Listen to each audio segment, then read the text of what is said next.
ijambo ry'Imana akaba dusomere abatugiye gusomera ijambo ry'Imana adusomere nyine uko twateguye muri Yohana Matayo ibice 4 umurongo wa mbere kugeza 11 Matayo 4:1 kugeza 11.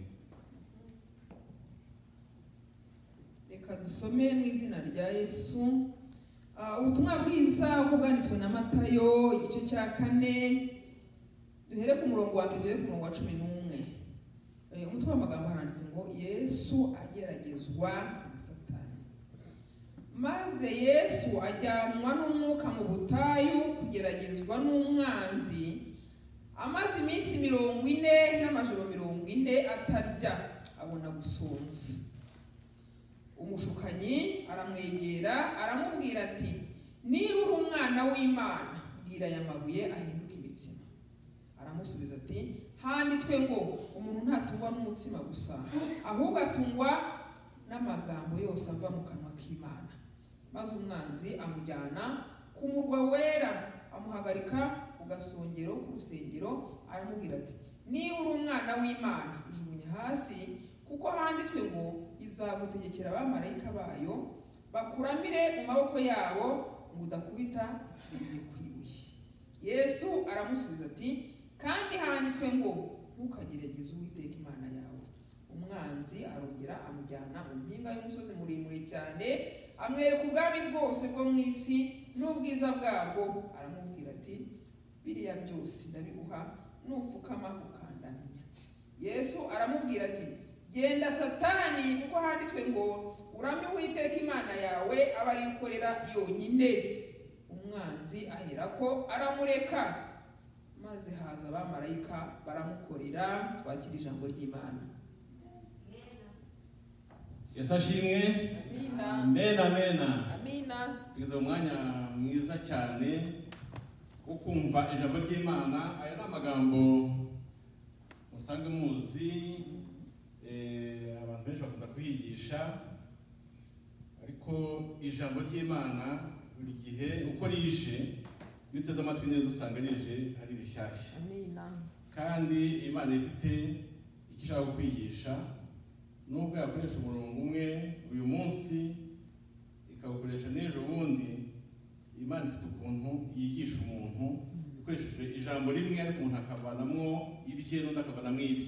Amina. Aya magambo ni amagambo akomeye cyane. Nk'uko mubizi Yesu yari amaze iminsi 40 n'amajoro 40 ari mu masengesho. Satani yari yubahuka. Ntabwo atinya umuntu uvuye mu masengesho. Satani ntabwo atinya amasengesho. Ni ukuba maso. Satani afite gutinyuka cyane, azi kwivanga, ntabwo yubaha. Ntabwo yubaha ubundi umuntu uvuye mu masengesho cyangwa mu masengesho. Satani yagombye kumutinya kumwubaha, ariko arubahuka cyane. Yatinyitse na Yesu. Ayo ni amagambo umutwe wayo uravuga ngo Yesu ageragezwa na Satani. Ariko Imana yampaye kuyasobanura nkoresheje umutwe Imana yampaye nise ngo mu mpinga y'umusozi. Amen. Kuko muri iri jambo harimo ibintu bitatu. Harimo ko Satani yabonye ko Yesu yashonje amutegera ku nda, azanye ibintu by'imitsima, imitsima y'umukati n'ibyo kurya nicyo kimwe. Ahandi turabona ko Satani yajyanye Yesu ku gasongero k'urusengero nabwo aramugerageza. Hanyuma turabona ko Satani yajyanye Yesu mu mpinga y'umusozi muremure ngo cyane. Umusozi muremure cyane. Yero nifuje kuvuga cyane cyane, urumva ko n'ibintu bitatu, harimo ibyo kurya, hakabamo ku gasongero k'urusengero, hakabamo no mu mpinga y'umusozi muremure cyane. Nubise Imana impata kuvuga ku mpinga y'umusozi muremure cyane. Amen. Kukumva Satani yakoresheje uburyo butatu bugenda busa nkaho bwisumbura. Bivuye ku byo kurya, bigiye ku rusengero, mu gasengero k'urusengero, nanone bigiye mu mpinga y'umusozi kandi muremure cyane. Nta nubwo umusozi usanzwe, ni umusozi muremure ko usumba iyindi. Urumva hari aho Satani ageze umuntu harushaho kwisumbura cyane, ariko mu buryo bwa danje. Amen. Mukurikira amagambo n'amagambo yo mu buryo bw'umwuka, umuntu yakurikiye neza yakumva n'ibintu bikomeye cyane, kuko turi mu rugendo rujya mu ijuru kandi ntawe ufite urukingo, ntawe uri vaccine mu kugeragezwa, nta muntu ufite urukingo, ahubwo turi abantu bari ku rugamba twiteguye guhangana n'umwanzi. Amen. Ugomba kwiyumva nk'umusirikari uri ku rugamba, ntugomba kwiyumva nk'umuntu wasonewe. Nta muntu wasonewe ku ntambara y'umwuka, ahubwo tugomba kwirwana mu izina rya Yesu kandi tukayitsinda. Ku murongo wa 2 kugeza ku wa 3 haraboneka amagambo aganisha ku kwifuza k'umubiri. Urumva gusonza n'ibijyanye n'umubiri, gusonza ibijyanye n'umubiri. Satani ajya akoresha kuri wowe nanjye ibigeragezo bijyanye n'umubiri. Hashobora kuzamo gusonza, hashobora kuzamo kwifuza imitekerereze mibi, hashobora kuzamo ibintu bijyanye n'iby'umubiri ushaka, iby'umubiri ukeneye, iby'umubiri ushaka. Satani ahangaho ajya hakoresha. Ahandi turabona ko ku murongo wa 5 kugeza ku wa 6 Satani yakoresheje ibintu byo kwiyemera, mbese kuvuga ngo uzi icyo ndi cyo, niko shaka gusuzugura, uzi uwo ndiwe, niko uzi uwo ndiwe, uzi uri mu kubwira amagambo, mbese kwiyemera cyangwa se kwiyumvamo agaciro no gushaka kukagaragaza kugira ngo abantu bagutinye bamenye kuri igitangaza. Iki kintu Satani ajya agikoresha, abenshi ko banarwana nyine akabateka ndwane mwereke yuko murusha ingufu rwose. Reka muri iki ngiki abantu bamenye ko bajyaga banyibeshaho, uzi icyo ndicyo, ibintu nk'ibyo. Abo na Satani ajya ahakoresha abantu bagakora ibyaha. Ahandi ku murongo wa 8 kugeza ku wa 9 harazamo kwifuza kw'amaso. Amaso ajya atwereka ibintu, amaso akaducumuza. Amen. Amaso akaducumuza, ukareba ibintu ukumva urabyifuje bitewe n'amaso, bitewe n'uko amaso akuruye ibyo bintu, ubwonko bwawe bugatekereza cyane kuri ibyo bintu, bukaba bwatana bukagira kwifuza nyine bushingiye ku maso.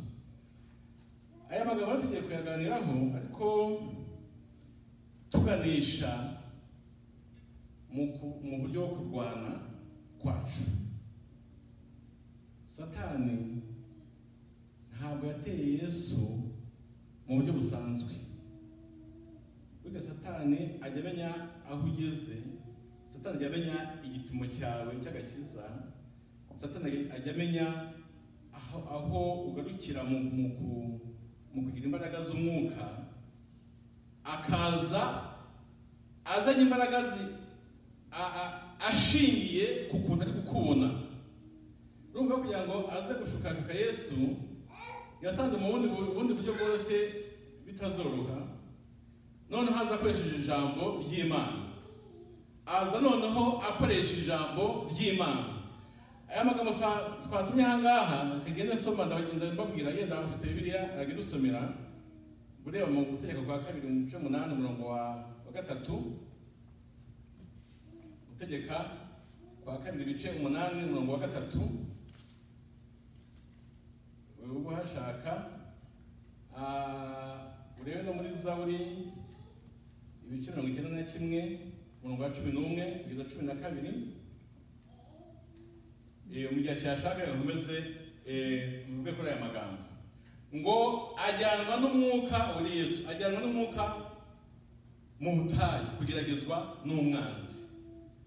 Ubundi Imana ntabwo ariyo itugerageza, tugeragezwa n'umwanzi.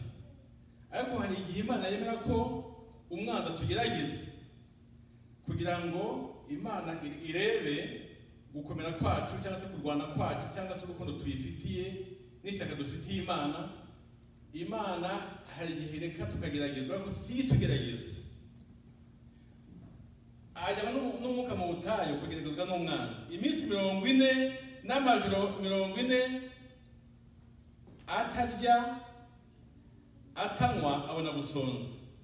Iminsi 40 twabonye ko hari ahantu ukoreshwa muri Bibiliya si henshi cyane, ariko nka Mose ku musozi w'Uwiteka, Mose yamaze iminsi 40 n'amajoro 40 ku musozi.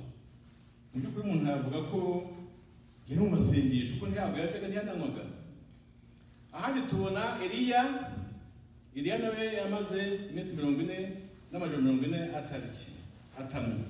Aha turabona ko Yesu nawe yamaze iminsi 40 n'amajoro 40 atarya atanywa. Aya masengesho ajya akoreshwa nk'abayobozi, nk'abatangiza, nk'amatorero cyangwa se ibindi bintu bikomeye mu murimo w'Imana. Ni ibanga ubundi aya masengesho mbere yo gutangiza ibintu gikomeye cyane. Abakozi b'Imana benshi bazi iryo banga bakora aya masengesho y'iminsi 40. Aya masengesho afite ubusobanuro bwayo, n'amasengesho mu by'ukuri ajyanye no kwezwa. Umuntu mbese akezwa akabona umwanya uhagije kuba kumwe n'Imana. Nange narayakoze. Hari n'abandi bayakora kandi si jyenyine. N'amasengesho afite ubusobanuro kandi amasengesho akenewe cyane kuko urabona Yesu yaragiye gutangiza ministry ye, yaragiye gutangiza umurimo. Mbere yo gutangira umurimo aravuga ati reka mfata aya masengesho y'iminsi 40 n'amajoro 40 mbone gutangira. Ubwo rero akiyarangiza niho Satani yagabye igitero nyine. Ubwo niho turi gusoma uyu munsi. Ngo umushukanyi aramwegera muri Satani aramubwira ati niba uri umwana w'Imana bwira aya mabuye ahinduke imitsima. Kene cyane iyi niba suva ko Satani yarayoboye ko Yesu ari umwana w'Imana, naho kuvuga ngo ngaho se garagaza nyine ko uri umwana w'Imana da. None urashonje, none aya mabuye yahindura umutsima uriki. Urumva ashaka kumukoshesha ahereye ku ititire Yesu afite kuko n'umwana w'Imana koko. Ariko Satani agira ngo Yesu iyo titire ayikoreshe nabi. Satani burya ashaka gukoshesha kubera umwanya Imana yaguhaye, kubera uko Imana yaguhezagiye yaguhaye imigisha. Satani agashaka yuko agashaka gukoshesha ashingiye ko hari ukuntu Imana yagutonesheje. Mujye mu maso Imana batonesheje, Imana bahaye imigisha, mujye menya kwitwaramo neza. Kandi so vuga ko ibyo ushoboye gukora byose utegetswe kubikora, cyane cyane ubitegetswe na Satani. Ntabwo utegetswe gukora ibyo ushoboye gukora byose. Ibyo ushobora gukora byose ntububyemerewe, ukora ibyo Imana ishaka ko ukora. Yesu aramusubiza ati handitswe ngo umuntu ntatungwa n'umutsima gusa ahubwo atungwa n'amagambo yose ava mu kanwa k'Imana. Ariko murumva urugamba rutatangiye ubwo. Yesu ari gukoresha ijambo dusomera nyine mu Tegeko kwa 2:18 Yesu yitabaje ijambo riboneka aho ngaho. Hasome Tegeko kwa 2:18 haranditse ngo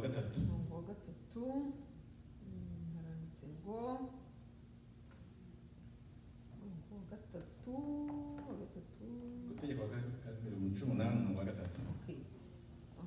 nuko yagucishije bugufi ikundira ko witwa n'inzara ikakugaburira manu wari utazi n'abasokuruza banyu batigeze kumenya, kugira ngo ikumenyeshe yuko umuntu adatungwa n'umutsima gusa, ahubwo yuko amagambo yose ava mu kanwa k'Uwiteka ariyo amutunga. Amen. Aya magambo yabwiwe Abisirayeli nyine kugira ngo bamenye yuko umuntu gatungwa n'umutsima gusa, ahubwo gatungwa n'amagambo yose ava mu kanwa k'Imana. Ko iminsi bamaze mu butayu, iriya myaka yose ntaho bahingaga, nta handi babonaga ibyo kurya, ni Imana ubwayo yabatunze. Yerekana ko mu butayu ushobora kubaho ukabona ibyo urya mu mbaraga z'Imana. Imana ishobora gutunga bidatewe n'imirimo wakoze, ikagutungira no mu butayu. Aha rero Yesu nawe yakoresheje ijambo ashaka kubwira Satani ko umuntu adatungwa n'umutsima gusa, ahubwo ko ashobora gutungwa n'amagambo yose ava mu kanwa k'Imana.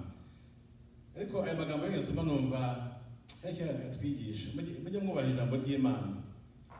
Mu by'ukuri nababwiye ko Mose yanditse ibitabo nyine bitanu bya mbere, Itangiriro, Kuva, Abalewi, Kubara, Gutegeka kwa kabiri, ni Mose wabyanditse. Urabona ko Yesu atabawe n'ijambo yandikishije, yakoresheje Mose ngo yandike. Nuko Yesu atabawe n'ijambo ry'umugaragu we, Yesu atabawe n'ijambo rya Mose yanditse. Yesu atabawe n'ijambo yandikishije anyuze kuri Mose. Yesu atabawe n'ijambo. Tujya kuri ko ijambo ryagutabara gutya. Amen. Ijambo ry'Imana ryagutabara. Kandi Satani iyo yaje mu buryo bw'ijambo aba yaje nabi. Numva ngo nibwo buryo bwo hejuru bwo kugerageza umuntu Satani abona ko akomeye mu bintu by'Imana. Kuko Satani ntabwo yakubwira kugenda ngo ukubita umuntu azi ko utabyemera. Satani ntiyakubwira kugenda ngo ujye kwiba umuntu azi ko utabyemera ibyo ngibyo. Ariko Satani ashobora kunyura mu buryo bw'ijambo ry'Imana.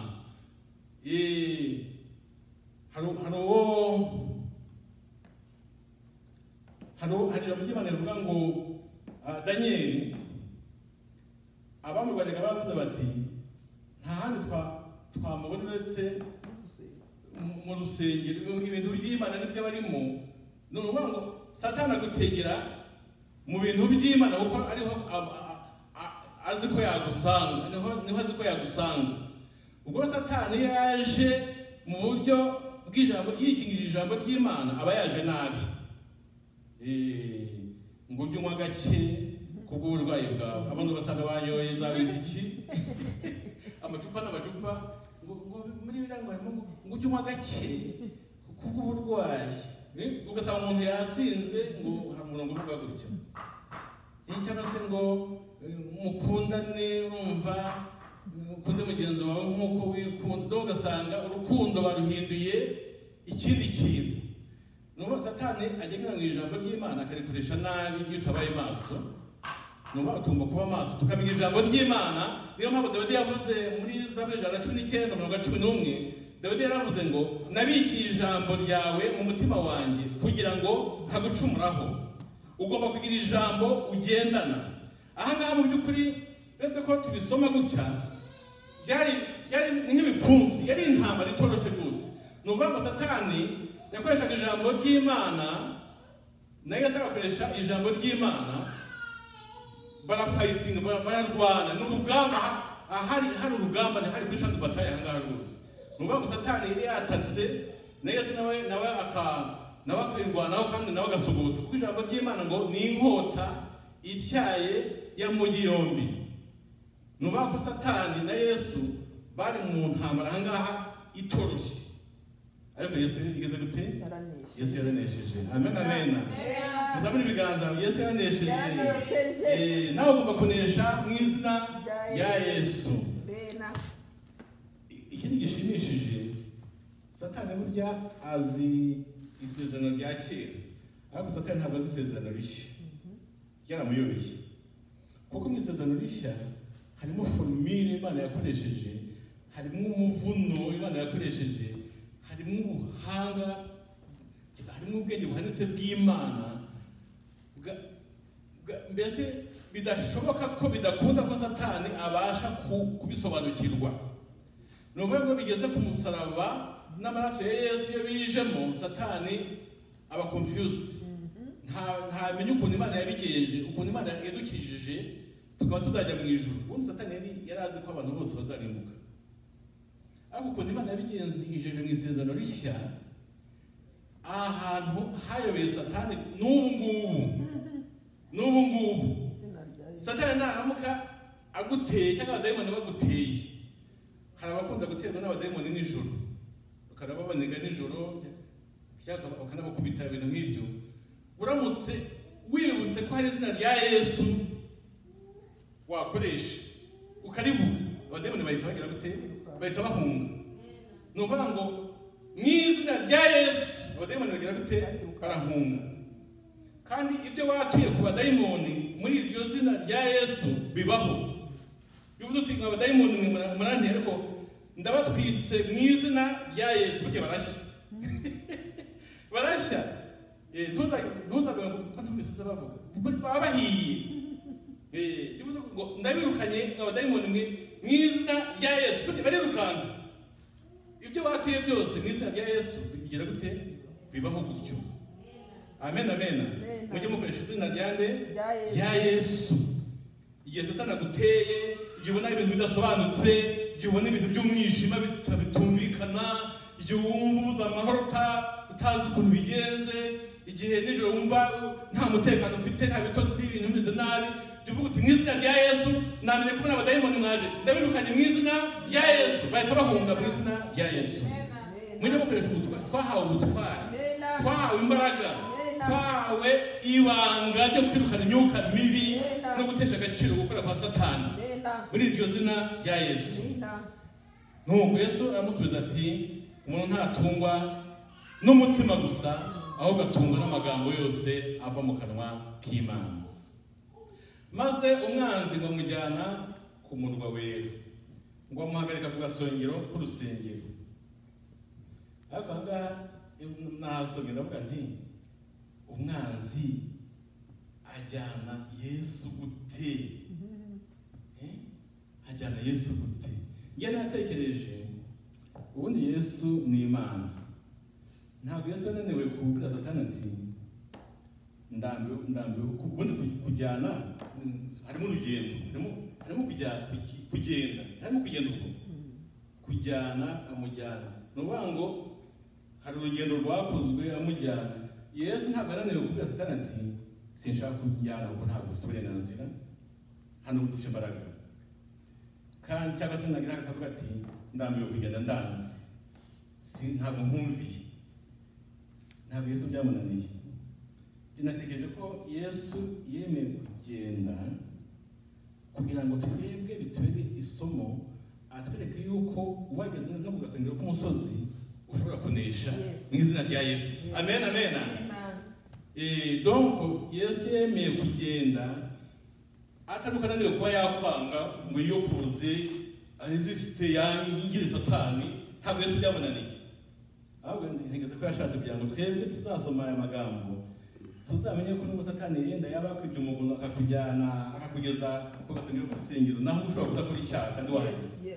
Amen. Niko ntekereza. Kuba Satani yajyanye na Yesu, yajyanye Yesu akemera akagenda kugeza amugejeje mu mpinga y'umusozi, kandi ngo muremure ndetse ngo cyane. Si uko Yesu yarananiwe kuba yagira mu nzira akanguka bati no ndumva mbirambiwe, ntabwo nakunda gukomeza ntabwo kujyana nawe. Ntabwo Yesu byamunaniye kugira ngo yange cyangwa se rwose yange abyange yangire Satani ko akomeza kumujyana aho ngaho ku mpinga y'umusozi muremure cyane. Ahubwo Yesu nategereje ko yashatse kugira ngo twebwe tuzumvire ijambo, atwigishe ko nubwo Satani yaba akwibye umugono akakujyana ukisanga wageze mu mpinga y'umusozi muremure, ko nabwo ushobora kudakora icyaha kandi wahageze. Amen. Ntekereza ko Yesu yashatse kutwigisha uburyo dushobora gutsinda nubwo twaba twagize ibyago tukagera aho hantu. Amen, amen. Ayo ni amagambo y'umwuka, mukurikire. Ntabwo ari menshi cyane ariko hari n'inyigisho zikomeye. Nuko maze umwanzi amugana ku murwa wera, amuhagarika ku gasongero k'urusengero, aramubwira ati, shaka muri Zaburi ibice 91 umurongo wa 11 n'uwa 12.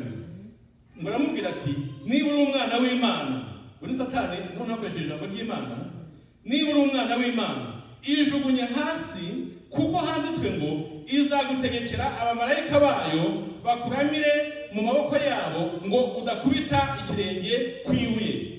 Satani avuze ijambo ry'Imana, niko byanditse kandi kuko Satani azi ijambo ry'Imana agiye bikoresha. Soma ngo twumve gereze. Kuko azagutegekera abamarayika be ngo bakurindire mu nzira zawe zose, bazakuramira mu maboko yabo ngo udakubita ikirenge kw'ibuye. Amen, amen. Urumva ko Satani azi ijambo ry'Imana kuko rivuga atanategwa rwose. Ariko azi isezerano rya kera, nibyo azi irishyashya, isezerano rishya ntabwo akandiramo, ntagerageza. Nuko Yesu aramusubiza ati, songa ugiye kwa 2:6-16. Yesu aramusubiza ati, kandi handitswe ngo ntukagerageze Uwiteka Imana yawe. Ubwo numva ngo ugiye kwa 2:6-16 ngo ntimukagerageze Uwiteka Imana yanyu nk'uko mwayigerageje imasa. Ntukagerageze Uwiteka Imana yawe. Urumva ko Yesu nyine yitabaje ijambo ryanditswe nyine mu Gutegeka kwa 2:6-16, handitswe ngo ntukagerageze Uwiteka Imana yawe. Ariko Yesu yavuze ngo, ariko muri Bibiliya yatubwiye ngo, Yesu aramusubiza ati, kandi handitswe ngo. Numva ngo birakabije, uvuga ngo kandi, numva ngo aho wahereye gukoresha mbese niho kwiyambaza. Yesu atagiye kurambirwa. Kandi numva ngo turahohereye, kandi nanone nongeye kukubwira. Ubwo numva ngo nakubwiye cyagiye ntumvise, nanone ndongeye, kandi menye ko handitswe ngo ntukagerageze Uwiteka Imana yawe. Numva yatangiye kwiyambaza Satani. Yesu yatangiye kwiyambaza Satani ngo kandi handitswe ngo, no kuvuga ngo nakubwiye ntabwo urimo kumva, nongeye kukubwira, kandi handitswe ngo ntukagerageze Uwiteka Imana yawe. Amen, amen. Urumva ko mukwiye kujya musoma Bibiliya. Ijambo ry'uyu munsi ni ijambo twereka yuko dukwiye kuba abantu b'abatunzi b'ijambo ry'Imana. Hari igihe uzatabarwa n'ijambo ry'Imana, hari igihe uzatabarwa n'umurongo wafashe mu mutwe wibuka uri mu ijambo ry'Imana, hari igihe uzatabarwa n'ibyo wabashije kubika.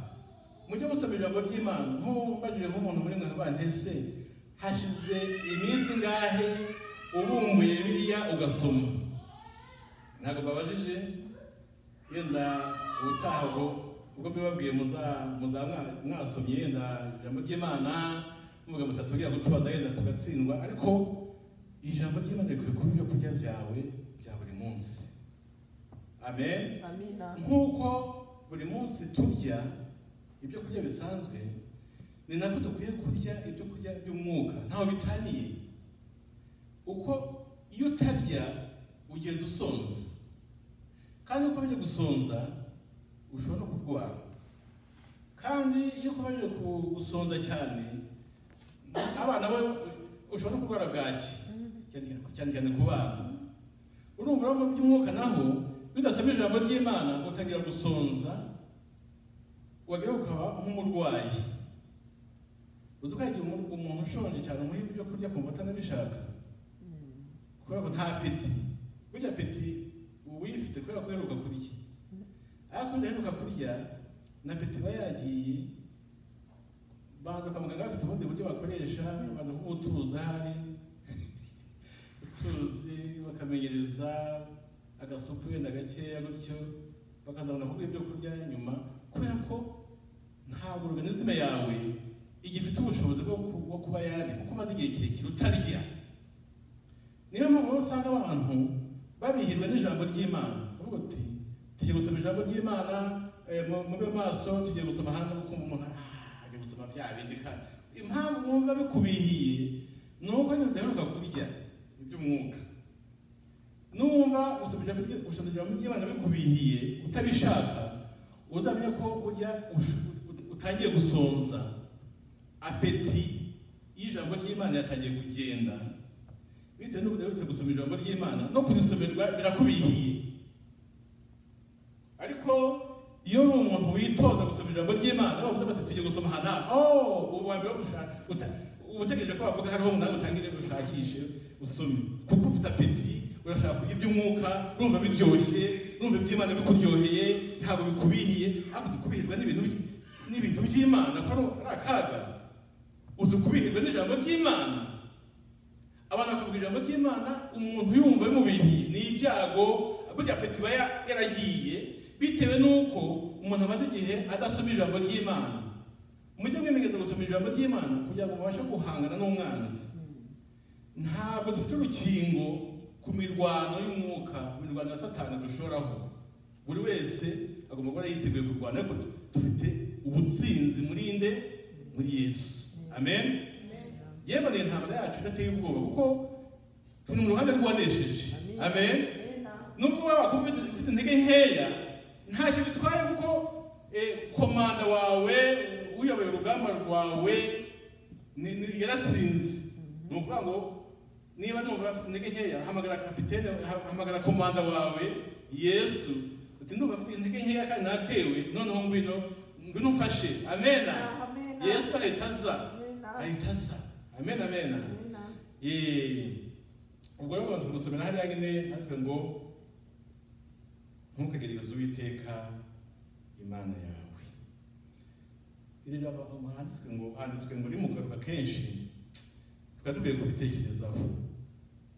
Yesu yasubishaga Satani ngo handitswe ngo, byerekana ko Yesu yabaga afite ijambo riza gukurikira aho ngaho, avuze ngo handitswe ngo agahita nahavuga. Amen. Byaba bibabaje nk'umukobwa umusore amubwira ati ndashaka ko tuzahora tugakora icyayi iki n'iki, kukivuga si ngombwa murakizi. Ubwo umurongo wasubisha uwo musore ntabwo wumvikana. Itegeko ry'Imana ngo ntukagire gute, ntugasambane. Kuvuga ati wa musore we, ibintu mbwiye ndabyumva ko handitswe ngo ntugasambane. Bagira ngo akubwira kuvuga, umubwiye gute ntabwo akubwira kuvuga ikindi. Iyo ukoresheje ijambo ry'Imana, Satani aratsindwa. Nawe utangiye kubika mu mutwe, utangiye kugira amasoni, biba byarangiye. Koresha ijambo ry'Imana n'inkota. Ijambo ry'Imana n'inkota. Koresha ijambo ry'Imana mu gihe Satani aje n'ubukana bwinshi. Koresha ijambo ry'Imana, nta kindi kizagutabara uretse ijambo ry'Imana. Dawidi ati, Zaburi 19:11 ati, nabikiye ijambo ry'Imana mu mutima wanjye kugira ngo ntagucumura. No kuvuga ngo Dawidi yarazibanga avuga ati, ndabizi Satani ntabwo azampa amahirwe yo gukiranuka, ntazampa amahirwe yo gukiranuka, azahora ashaka kungwanya, ariko nanjye nzabika ijambo ry'Imana muri jyewe kugira ngo igihe Satani anteye ntazabasha gucumura ku Mana yanjye.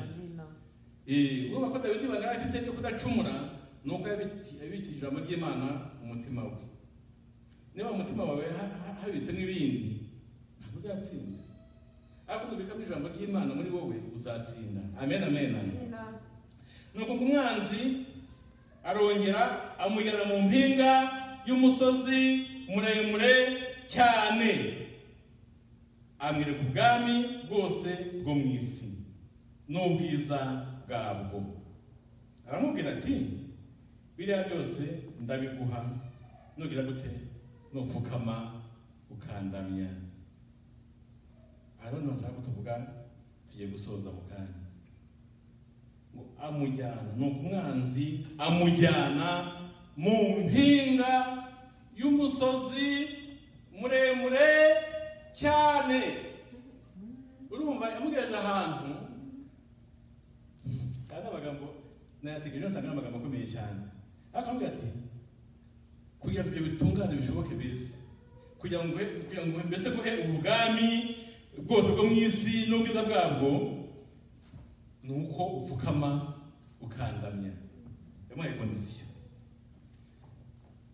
ndaguha we Satani burya nyine muri Daniel niho tubona ngo Imana yatumye marayika wa mbere ngo atangirana n'umwami wawe Peresi n'Ubumedi n'Ubuperesi. Satani burya afite, Satani asa nk'uwahawe ibintu by'ubwami bwo mu isi, afitemo ijambo.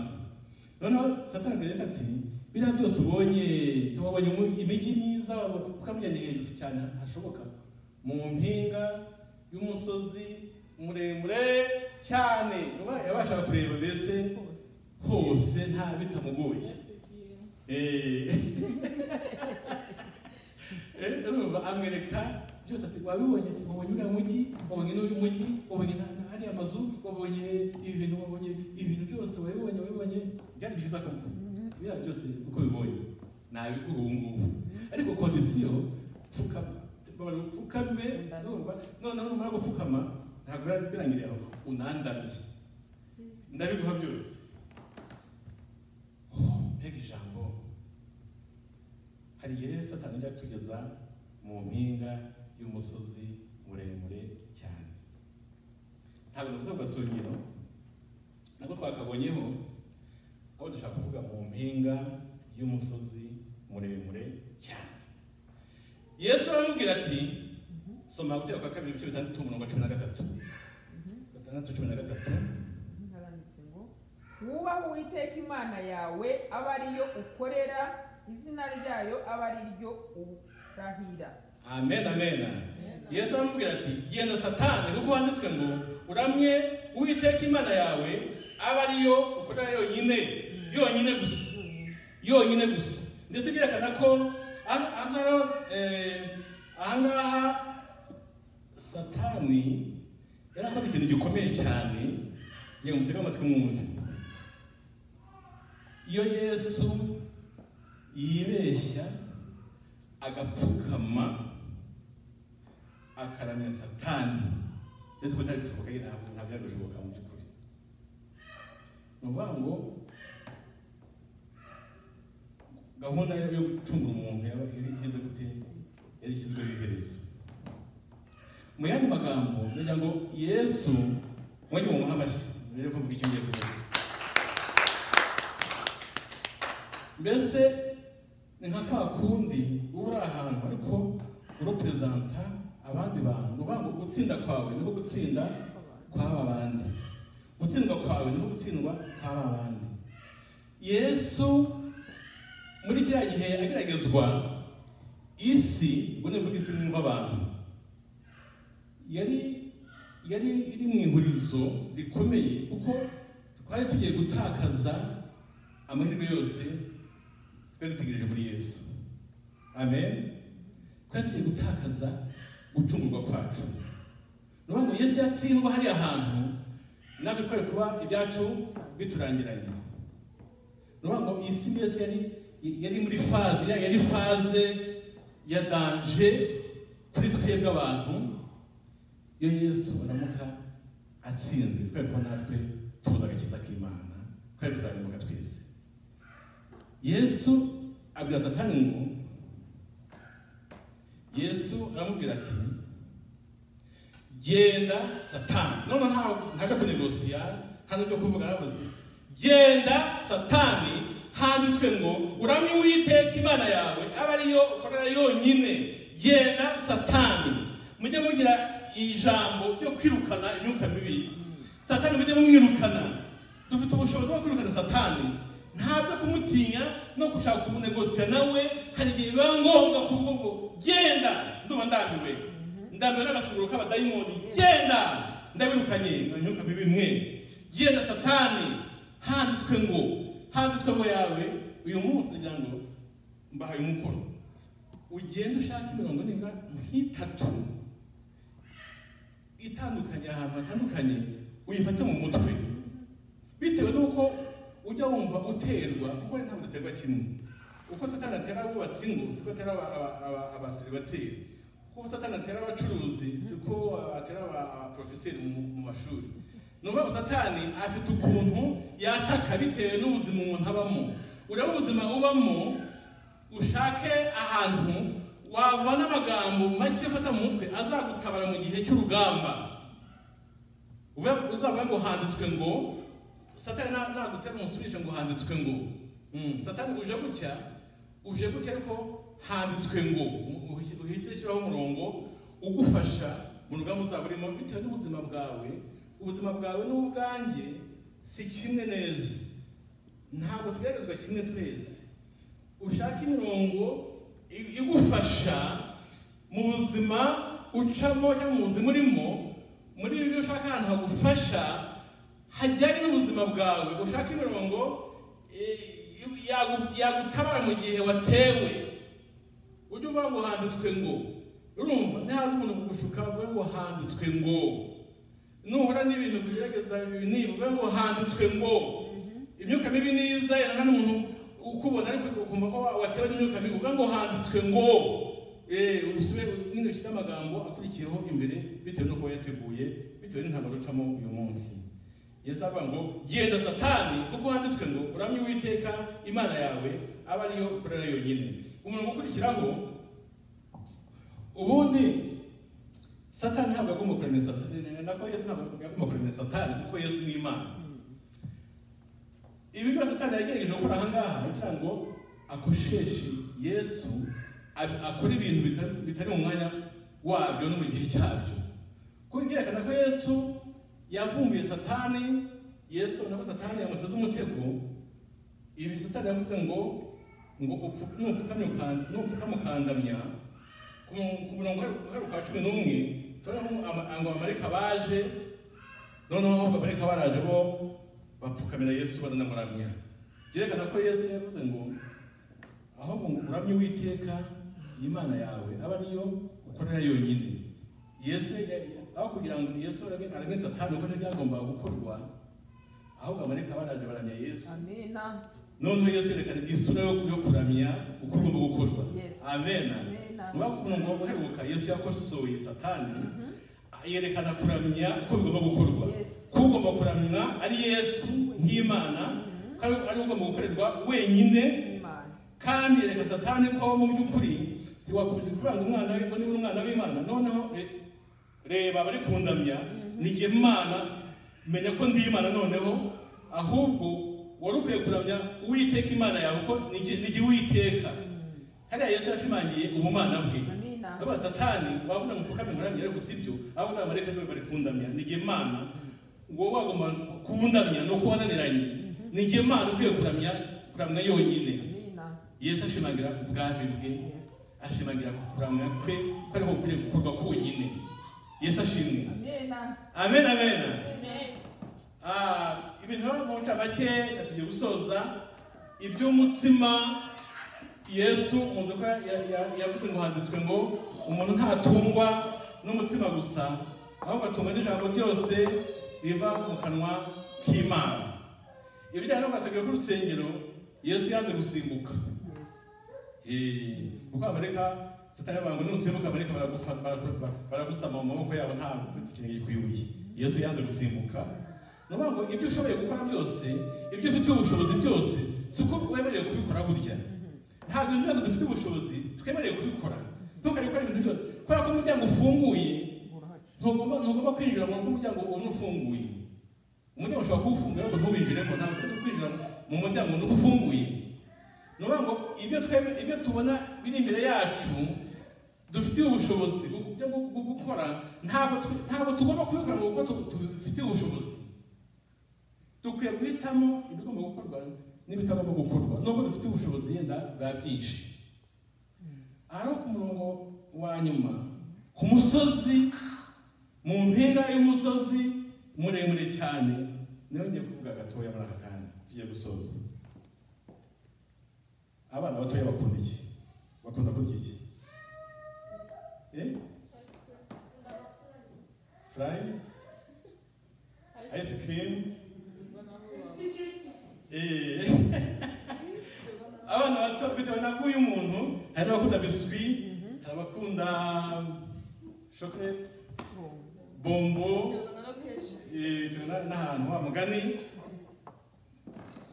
Iyo Satani akugejeje mu mpinga y'umusozi muremure cyane. Ni nko gufata ice cream ifunguye ukayisiga hamwe n'umwana hano, wowe ukagenda mbese ukamusiga mu cyumba na ice cream iri iruhande rwe, cyangwa se mwavuze na bombo, mwavuze na biswi, icyo umwana akunda cyane kikaba kiri hafi ye, afite ubushobozi bwo kugikoraho akakirya, wowe kandi nta muntu mukuru uhari ngo amubuze, byanze bikunze uwo mwana kugira ngo ye kurya icyo kintu kimuryoheye biragoye, kubera ko kiri hafi ye, afite ubushobozi bwo kukirya, nta nkurikizi abona aho ngaho, nta muntu uri mu kumubuza kukirya, ari mu cyumba wenyine, afite ibyo kurya bimuryoheye aho ngaho. Mu by'ukuri akenshi umwana arabirya.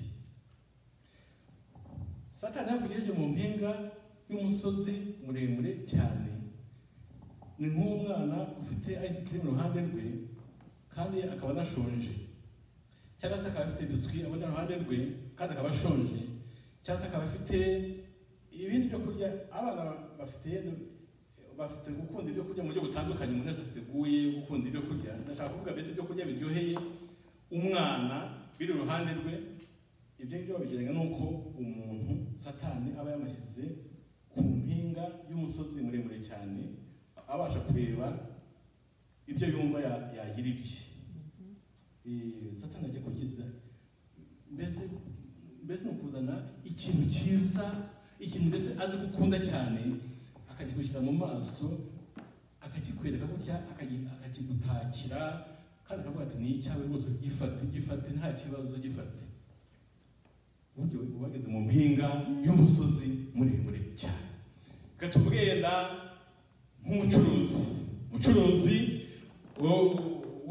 yenda uri mu gihe kigoye, amafaranga yenda ari kumushirana, yenda yafashe kredi muri banke, none bari mu kubasha guteza cyane ibintu byakomeye, none habonye umuntu ugenda imbere ye warangaye, ataye agafuka karimo amadolari nk'ibihumbi 15, arayataye umuntu arayataye, kandi nta wundi muntu uri hafi aho ngaho uretse umuntu yataye n'umucuruzi uri inyuma ye uri mu bibazo bya banki, ubonye amafaranga atakaye kandi akaba azi ko ayafashe nta n'umupolisi wamufata, nta muntu uri aho ngaho wamufata.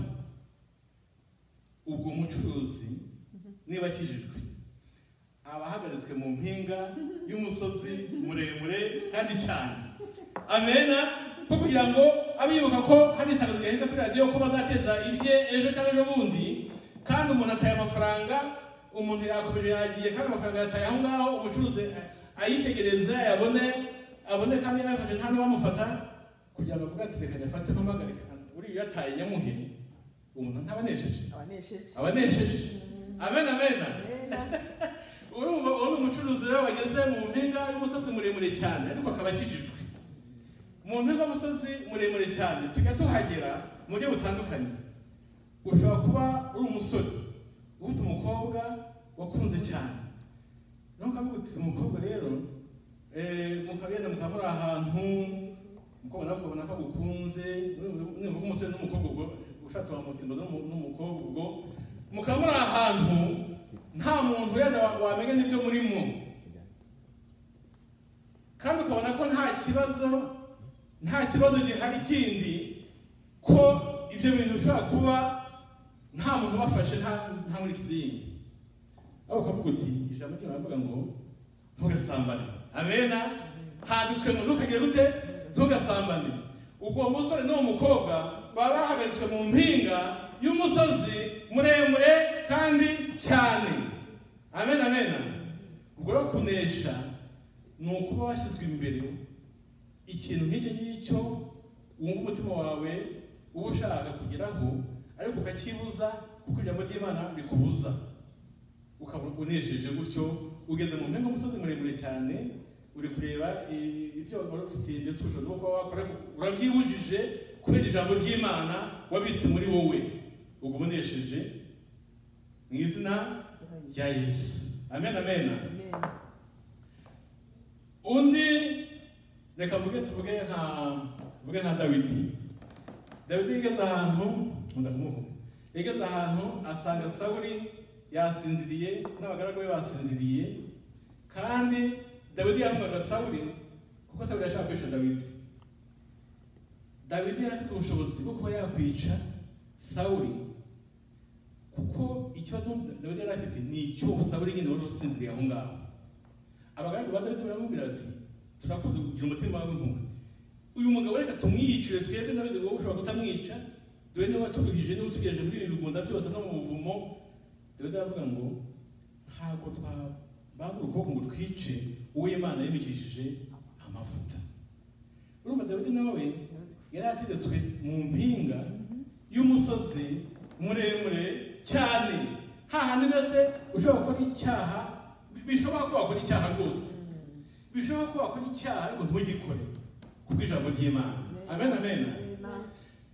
Abasore bafite impinga z'imisozi miremire cyane, yenda idahuje n'impinga z'abashakanye. Abashakanye nabo bafite impinga, buri muntu wese afite impinga y'umusozi muremure cyane ku giti cye. Ubwo naze kuvuga ibya buri wese, hari byinshi umuntu yavuga, ariko Satani nubona ari kukwereka mu maso yawe, ari kukwereka ikintu azi ko ukeneye cyane, kandi ukabuze ko ikintu ari ikintu Imana idashaka gukora kuko ari icyaha. Satani abakugejeje mu mpinga y'umusozi muremure cyane, kandi Imana igira ngo aho ngaho naho uhaneshereze. Amen, amen. Iyi mpinga y'umusozi muremure cyane yawe sinzi ari iyihe.